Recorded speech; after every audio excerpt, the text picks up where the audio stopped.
May 1963. 100 years after emancipation, James Baldwin wrote to his nephew, "Dear James, if the word integration means anything, this is what it means. That we, with love, shall force our brothers to see themselves as they are, to see spleen from reality, and begin to change it. For this is your home, my friend. Do not be driven from it. Great men have done great things here, and will again. And we can make America what America must become. It will be hard, James, but you come from sturdy peasant stock. Men who picked cotton and dammed rivers and built railroads, and in the most terrifying odds, achieved an assailable and monumental dignity.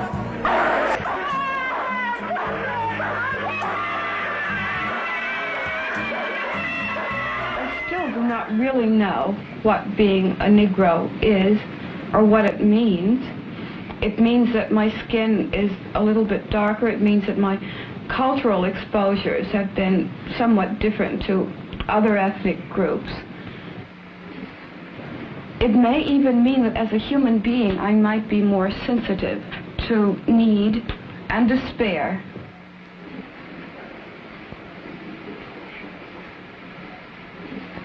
Oh yes, you know, that wish I was white kind of thing, when you begin to sort of get the feeling of difference, like maybe you're dirty, something's wrong. But there was that feeling, you know, so early you can't even remember where it started. I'm not over it yet. It's part of my American heritage. We were told we were a people without a past and without a future. And Negro boys and girls learned before very long that they were something special. You know, at an early age, as soon as you start school, you begin to catch on to the whole racial thing. But once you get into school, you begin to know it and know there's a difference, and that the difference is against you. There's no real reference to me as a Negro or to my father or any of the other Negroes who have contributed so much to the growth of the United States. And I really can't understand it. I'll never forget the picture in the geography book of a couple of very ragged Africans, you know. Weeks before we got to the lesson, we were steeling ourselves for it. Some Negro child would find the picture first in the book before we got to the lesson and alert everyone. Look on page 22, you see what's there. And then we dreaded reaching that lesson because it was always something about the savages not knowing anything. And we had to sit there and hear this, and instinctively the white children would turn and look at the Negro children, you know, while this lesson was going on. Some very strong views about that. You think that heroic Marshall Plans and missile programs and social reform ought to be taken off right away, huh?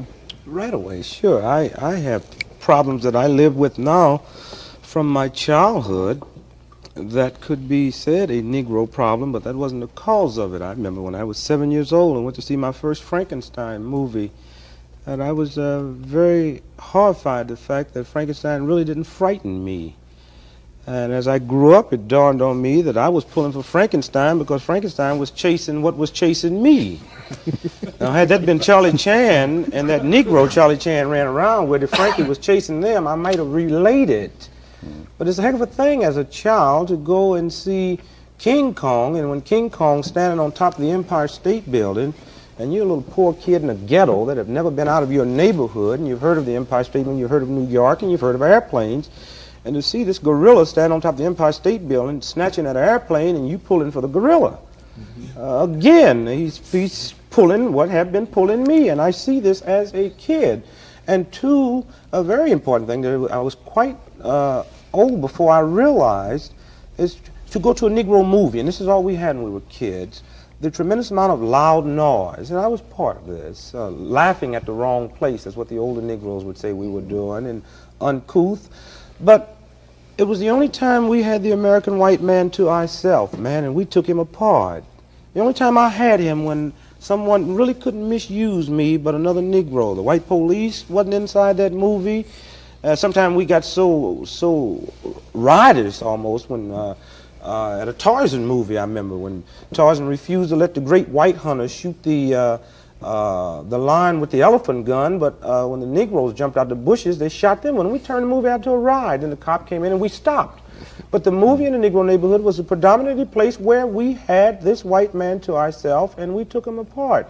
The doctor who lived across the street from me, who's in a $300,000 a year income bracket, and at 8 years old, I didn't know that due to segregation, he can't live where people that's making $300,000 live. So at 8 years old, I'm asking my mama, how come we don't go to Europe in the summertime, you know? How come I didn't get a red wagon for my birthday instead of a used wagon for Christmas? And so until you can remove all of these, sure, there's going to be a lack of breakdown in respect with family. I couldn't respect my mother as much as I would like to because at 7 years old, I didn't know it was a system that caused Dr. Young to live next door to me on relief, that had this system let him move out and live in an area where people that made $300,000 lived, I wouldn't have been in direct competition with him, with his kids. So consequently, my mother would say, well, don't worry about that. You're doing all right. I had to watch my mother come home out of the white folks' kitchen and steal food. Well, Mama's a thief. And is one beautiful thing man's never been able to do. He can change the way he talks, but he can never change the way he walks. And when she would come home with this food in the shopping bags and demand that we say the blessing over it, and it was 9 years old before I told her, I'll pray over what you stole if you come down the basement and pray over what I stole, because I'm a better thief than you. I just can't justify mine. So at what age do you watch your mother, your father steal under the pretense of keeping you from starving to death, which society had forced this on them, but Mama was still a thief. So once you change all of these things, basically, then you have some changes. And how do you bring about the change? Now, President Johnson says the civil rights is the end of the beginning. He says this to Howard University at that famous speech, that the breakdown of the Negro family structure we've been talking about, for that white America must accept responsibility. Very well, but how much have we changed really? How much better is the housing? When we say how do we bring about the change, my only solution, it would be the same way we solved the missile gap, the same way when we needed to come up with an atom bomb. We didn't solve this in the Senate or the Congress because these men are not prepared, nuclear physics-wise, to come up with a nuclear bomb or to solve the missile gap. They appropriated the right amount of money, and we went out and we brought in the best minds money could buy, and they came up with the solution, and we listened to them. We didn't air it out for public opinion. We didn't take it and try to solve it on emotions. We put these scientists at the University of Chicago, and they came up with an atom bomb. We built our missile plants, and we set these people there of who the masses don't even know their names, but these are the people who solved the missile problem. This is the same way we're going to solve this problem here, is bringing in the right type of intelligent people that know these problems, have researched the problems, know the direct parallel, know where we headed, know which direction we're coming from, then we can solve problems. A Negro boy in the South. We say black now. All right, black. All right. All right. Is it not the same thing? What? No, Negro. We are taught that all people are named after country. Chinese are named after China. Cubans are named after Cuba. Irish people are named after Ireland. Indonesians named after Indonesia. Japanese are named after Japan. Australians are named after Australia. But there's no country named Negro. All right, then let me. You understand? I understand. You're not as dumb as you look. Let me rephrase. Do I look that dumb? No, I'm joking. What I really mean is, did you? History of ourselves, the history of our true religion, our nationality, our names. See, we don't have our names, you know. I notice how proud you all are, proud of your names. See, Chinese have names like Chang Chong, Lu Qian, this is Islamic teachings.